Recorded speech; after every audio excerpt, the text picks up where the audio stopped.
Hi guys! Magandang hapon sa inyo lahat. Kamusta po kayo? Eto po't nagbabalik na tayo dahil ilang araw tayong hindi nakapag-vlog dahil nga nawalan tayo ng internet for about 6 days. 6 days ha. So dahil naibalik na yung internet natin, nakabalik na rin tayo. Na-miss nyo ba ako? Malamang hindi, ano? Sabi ko nga. Pero itong Converge, babanatan natin yan mamaya. Ito pong sanction ng US to the ICC, aba, iniinda na ng mga ICC judges, ICC prosecutors, at itong pagpalag ni Putin. Diyan sa ICC, mamaya tatalakayin natin yan. At itong corruption pa rin sa budget for 2026. Idinidepensa pa ito ni Swansing. So, parang ano lang, duplicate lang, no?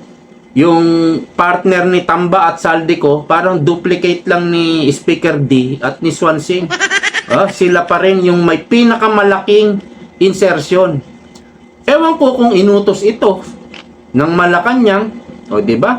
Sabi ni Saldico, yung insertion ni BBM na 100 billion, inutos ni Bongbong Marcos kay Saldico. Kaya nga nakagawa ng video at kumantayan si Saldico.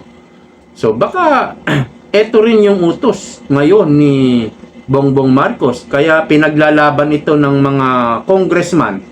Itong insertion nila na may 51 billion, merong 32 billion, from 16 naging 32, dinoble. So yan po yung mga prone to corruption.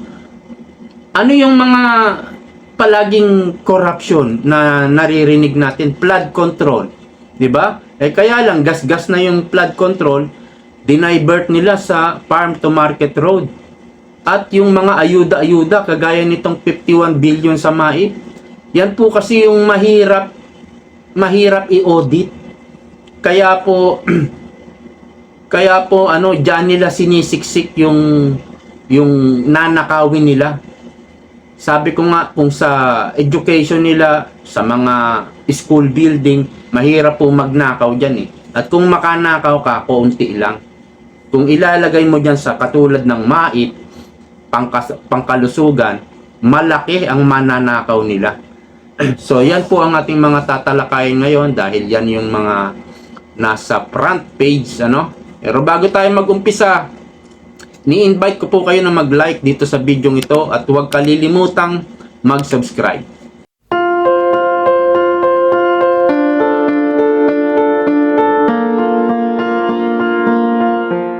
Okay, dito po sa sanction ng US to the ICC, iniinda na po at apektado na itong mga bayarang judges dyan sa ICC at mga bayarang prosecutor.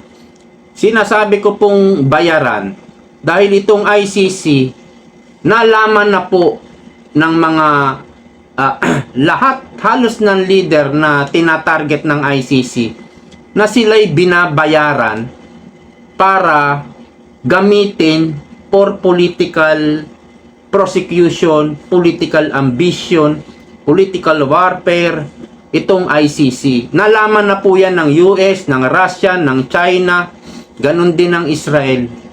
Kaya, kinalaban na rin nila, pinatulan na rin nila itong ICC. Dati po, nginingitian lang to ni Putin eh. Eto, nag-sanction ng US, freeze ang kanilang asset, pati nga itong anak ng judge ng ICC, yung nagbasura daw sa interim release ni FPRRD, ay damay sa sanction. Anak lang po ito ng judge na nakabase sa US. Anong ginawa ni Trump? Pinakansela ang US visa.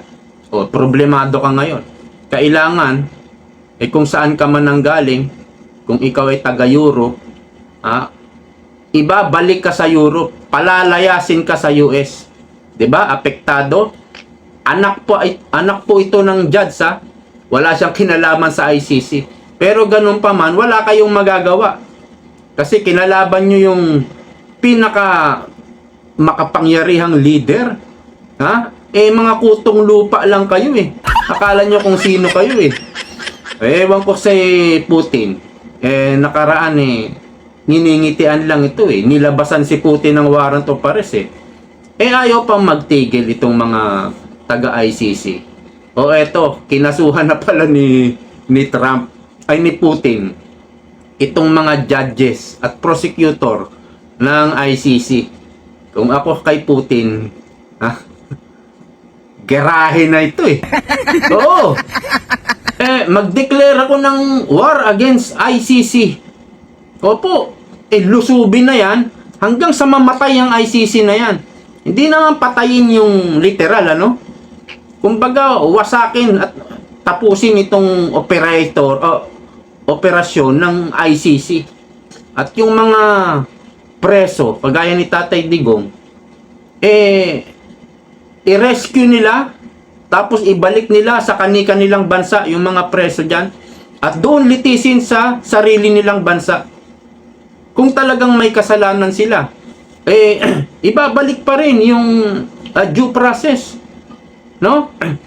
Kasi alam ng mga leader kagaya ni Trump, Putin, ni Xi Jinping, alam ng mga yan na itong ICC ay nababayaran at nagagamit sa pampolitika.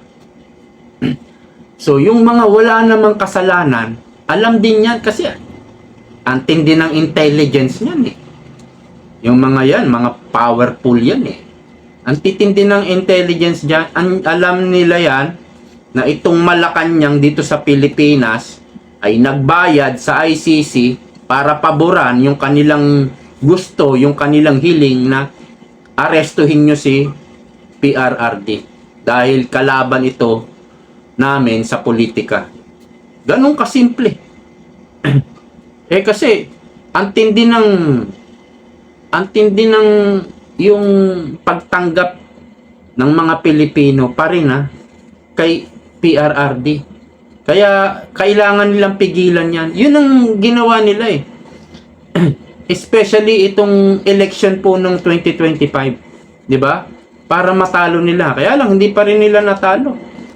At least pumantay ang oposisyon. Hindi po nangyayari yan sa history ng midterm election. So dapat ang gawin ni Putin lusubin na yung ICC na yan para mawala na maglaho na ang ICC at mapakawalan yung mga nakakulong dyan, especially si Tatay Digong, para maibalik sa Pilipinas. Kasi kung wala na yung ICC, alangan namang yung mga nakakulong dun ikukulong pa rin nila. Sino nang mamamahala dun? Paano na sila aalagaan doon, pakakainin? Wala na rin silang budget. 'Di ba? Ibabalik na 'yon sa kanilang bansa. Kaya Putin, lusubin mo na yung ICC na yan. Para kang hindi kinikilalang isang powerful leader sa buong mundo. 'Di ba? Russia, China at Amerika, yan yung tatlong pinakamalakas. Tapos kung ganun lang, paglalaroan nyo lang si Putin, paglalaroan mo lang si Trump, Israel, talagang matindi sa gera yan. Subok na sa gera yan. Kinakalaban na rin si Netanyahu. Dapat dyan, nilulusob na. Ayun po ang sa aking gusto. Oo, gusto ko lusubin na yan ni Putin. Dito na po tayo sa corruption sa Pilipinas, na kahit obvious na nanakawin lang nila or parang itong mga insertion nila ay mapupunta sa pork barrel for the impeachment of BP Sara. 32 billion, yan po yung kinuwenta ko nakaraan na ibinayad nila sa mga pirma ng bawat isang congressman. Hindi pala bawat isa, ng lahat ng pumirma. 32 billion, yan yung computation ko. Ganito pa rin yung kanilang insertions. Plus, meron pang maip na 51 billion. Na wala namang pag-aaral, biglang lumobo ng malaki. Kukurapin pa rin po yung insertion na yan. Pero at the end of the day, nagtatalo ang Senado, ang Kongreso, at the end of the day, itong GAA, no? Itong bill na ito, ibabalik to sa presidente. So, dyan natin masusubukan kung anong palusot, dahilan ang gagawin ni BBM. Kapag pinirmahan niya yan, ibig sabihin, pinapayagan niya ang korupsyon, or baka yan yung kanyang insertion na 97 billion. Naalala nyo yung sinabi ni Saldico?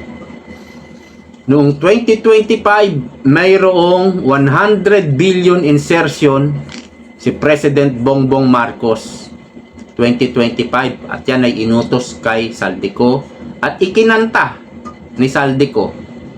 Pero nung mga bandang huli ng video, meron na namang insertion si President Bongbong Marcos na 97 billion.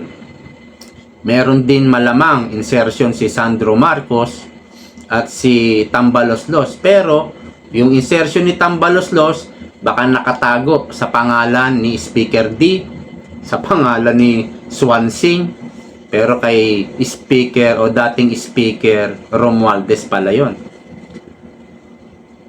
Ang presidente pa rin ang huling huling magdidesisyon kung yan ay pipirmahan niya. Kapag pinirmahan niya yan, kunyari may ibibito, kunyari may dahilan na ganito, magpapalusot po yan, manguutok po yan na ganito, kaya natin pinirmahan, kaya ibig lang sabihin makikinabang na naman si President Bongbong Marcos kapag pinirmahan niya yan. Ang dami nang umaangal. Bilib din ako sa ibang mga senador na nilalabanan yung insertions ng House of Representatives. Kaya lang, wag kayong basta-basta makikinig, magtitiwala, maniniwala agad-agad sa mga senador. Kagaya ni Lacson, kagaya ni Tito Soto, mga politiko po yan.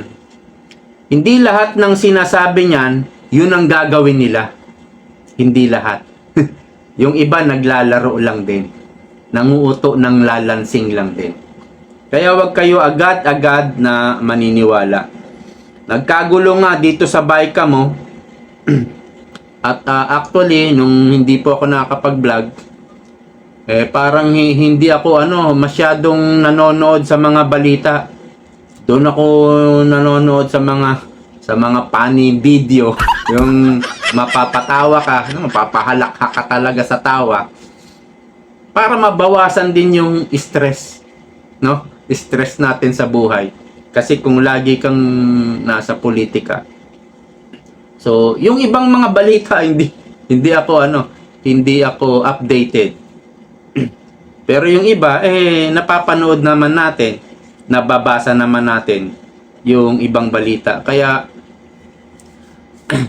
dito po sa mga pag-aaway nila, mga sinasabi ng mga politiko, wag na po kayong basta-basta maniwala. Hindi ko sinasabing totoo o hindi yung kanilang sinasabi, pero tignan po natin sa mga susunod na araw. Doon nyo malalaman Hindi yung sinabi ngayon, maniniwala ka agad. So, wag agad-agad. Obserbahan po ninyo. Lalo na to si Lacson. Magaling po yan. Tagal ng politiko niyan, saka si Soto. Matatagal ng politiko yan. Huwag na po kayong maniniwala agad-agad. Suriin nyo rin at obserbahan ninyo. At itong si Bongbong Marcos, pag naipasa na yung bill diyan sa Congress at ibabalik sa kanya kung ano gagawin niya, kung pipirmahan niya ba kahit ang daming insertions. So, yun ang aabangan po natin. At yung kung baka sakali ma-reenacted ang ating budget. Alam ko may sinabi si Lacson na mas pabor pa siya mag-reenact. Yung 2025 budget, pag sinabi kasing mag-reenact, ang budget natin, kung ano yung budget ng 2025, yun na rin yung budget ng 2026. Eh yung budget ng 2025, tinaguri ang pinaka-corrupt na budget. Ibig mo sabihin, Lacson, mas pabor ka pa doon sa budget na tinaguri ang pinaka-corrupt. Tignan nyo, di ba? Eh, doon pa lang magtataka ka na dito sa senador na ito. Tapos, nagkakagulo ngayon ang Senado at ang Kongreso na parang talagang nag-aaway sila. Hindi ko alam kung talaga bang nag-aaway sila or ginugulo lang nila para mag-reenact ang budget. 'Di ba? Or sasadyain nila na mag-reenact. Kunyari nag-aaway lang hanggang sa mag-reenact na nga ang budget.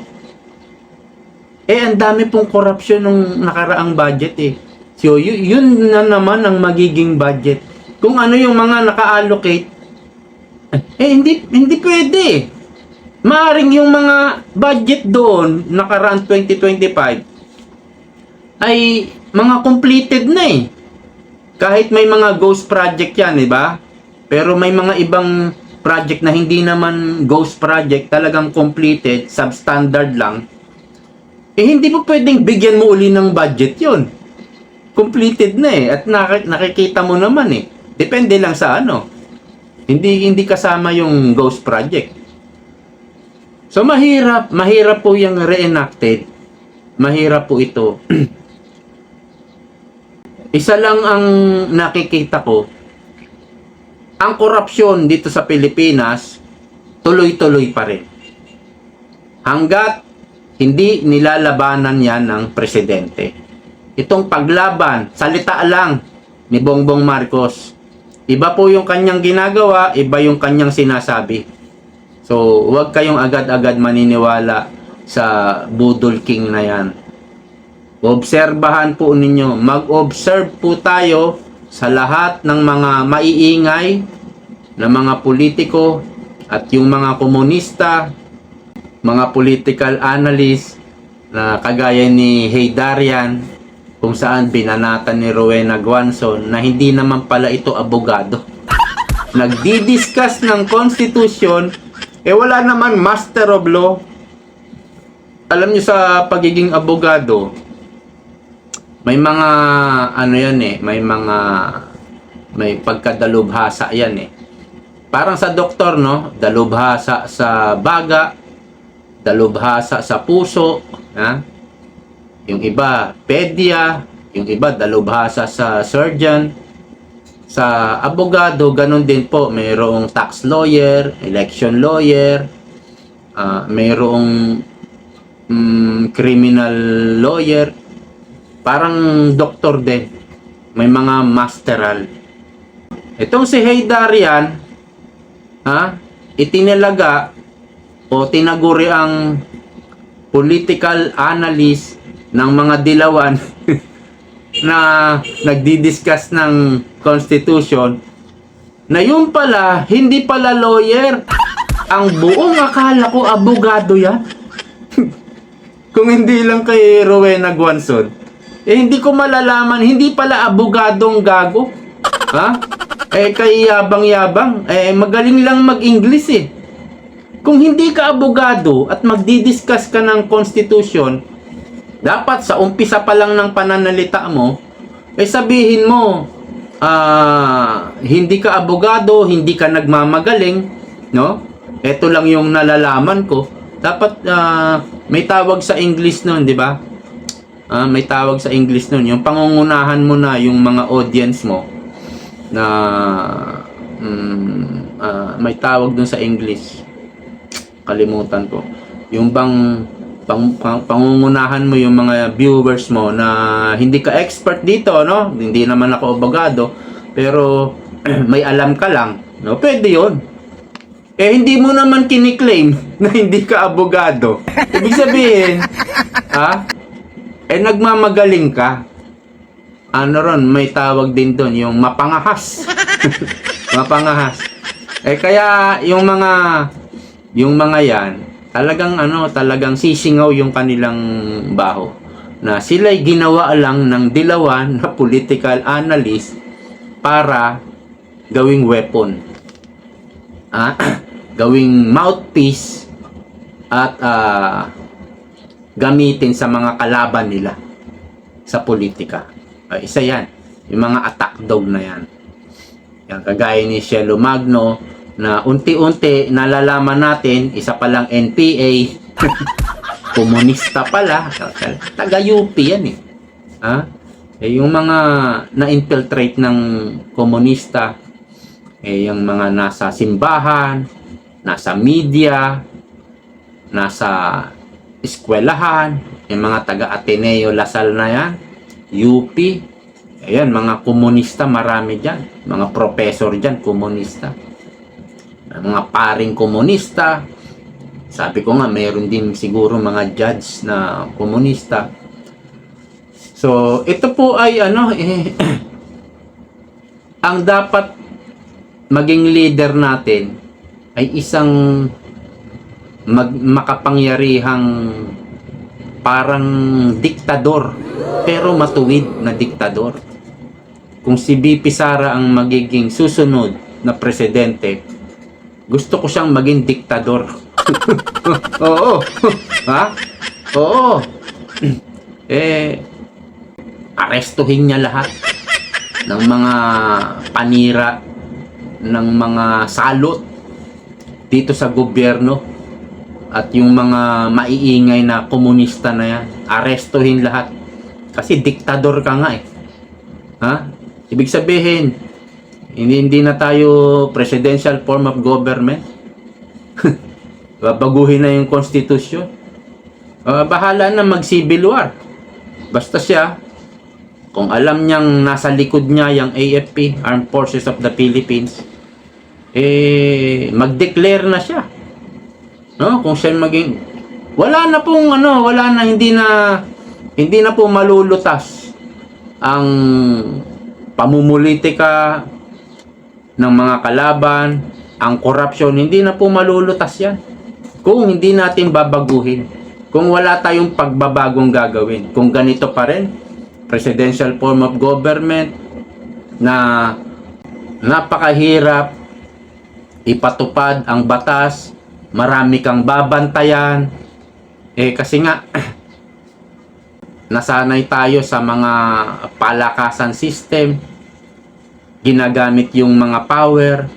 Kung ikaw ay speaker at ikaw ay ordinaryong congressman at kinalaban mo si speaker, ang gagawin sa'yo, isususpende ka kagaya ni Kiko. Wala na pong mangyayari. Palakasan po talaga. It's a game of power. Ang iniisip ko nga magkaroon ng civil war at tanghalin si BP Sara bilang leader natin.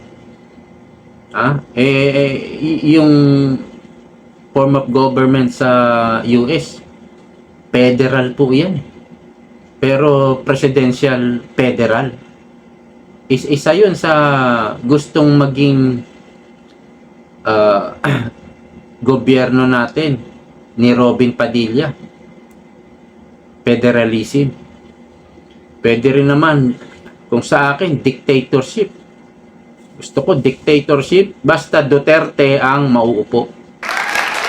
Oho, yun po ang gusto ko. Wala po tayong mga malalaking korupsyon kapag ang nakaupo ay Duterte. At mararamdaman talaga natin yung pag-asenso. Yung lalabas ka ng bahay, nakangiti ka talaga dahil ang daming pagbabago na nakikita mo. Ganun ang pamumuno ng Duterte. Dito sa pamumuno ni Bongbong Marcos, puro panggagago ang ginagawa sa atin.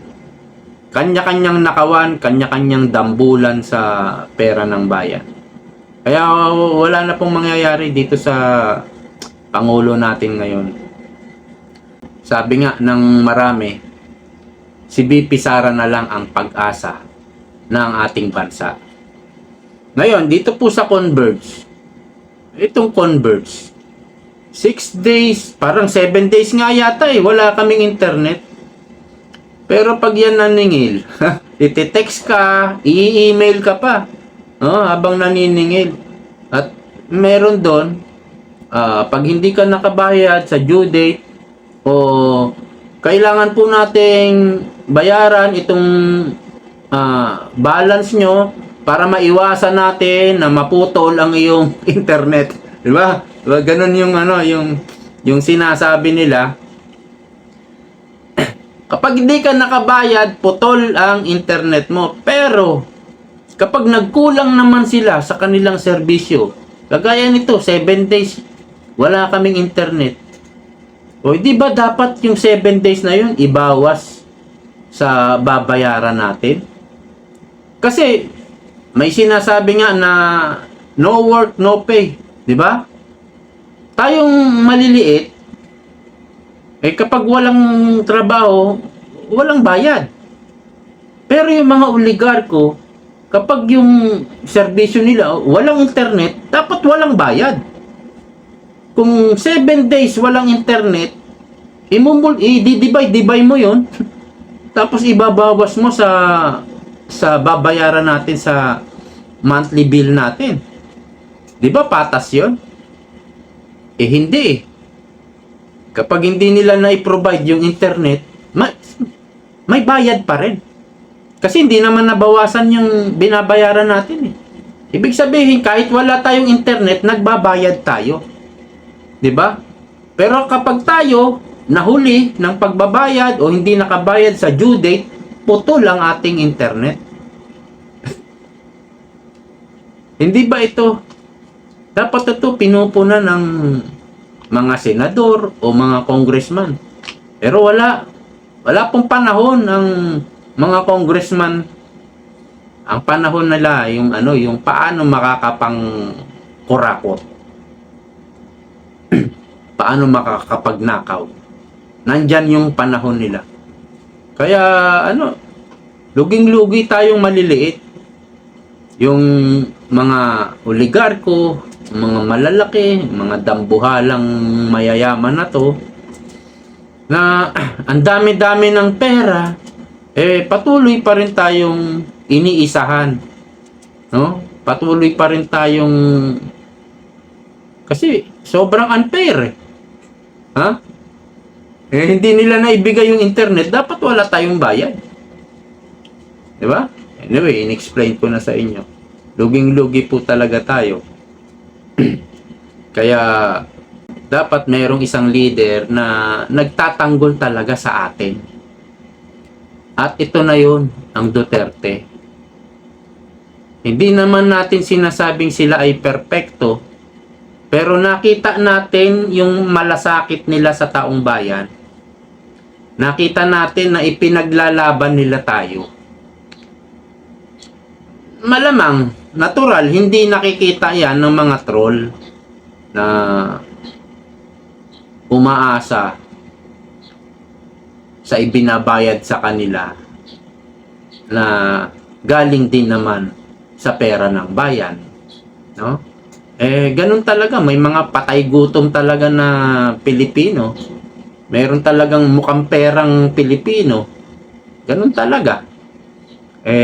Lulunukin nila yung kanilang prinsipyo, kanilang pride. Lulunukin nila. Kumita lang ng 15,000 isang buwan.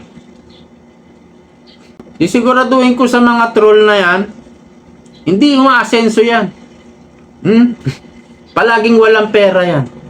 Kaya, pag may malaking bayad, susunggabin na yan. Kahit magsinungaling ng magsinungaling. Susunggaban nila yan. Mga troll na yan. Mga kapit sa patalim. Diba, hindi kayo umaasenso? Diba? Lagi pa rin kayo walang pera, masasama kasi yung mga ugali nyo. At yung kinikita nyo galing sa masama. Kaya hanggang ngayon, problemado kayo sa pera. Yan yung mga kurakot din ang tawag dyan. Mga nangungurakot. Walang iniwan sa mga buhayang congressman yan. Mga kawatan din kayo. Okay, hanggang dito na lang po. Maraming salamat sa patuloy na pagsuporta. See you po next time. Bye-bye.